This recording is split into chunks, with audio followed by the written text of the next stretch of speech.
مسجد، دعا اور شراب خانہ۔ ایک مسجد کے سامنے شراب خانہ کھلا۔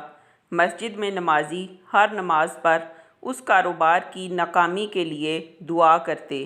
کچھ دن بعد شراب خانے میں بجلی شارٹ ہونے سے آگ لگ گئی اور سارا کچھ جل گیا۔ شراب خانے کے مالک نے مسجد کے امام اور نمازیوں کے خلاف کیس درج کروا دیا۔ اس کا کہنا تھا کہ میری دکان کے جلنے کی وجہ دعا تھی۔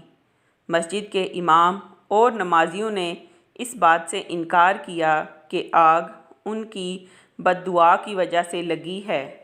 جج نے اپنا فیصلہ سناتے ہوئے کہا کہ اس کیس کا فیصلہ کرنا بہت مشکل ہے، کیونکہ شراب خانے کا مالک دعا کی طاقت پر یقین رکھتا ہے، لیکن تمام مسجد والے یقین نہیں رکھتے۔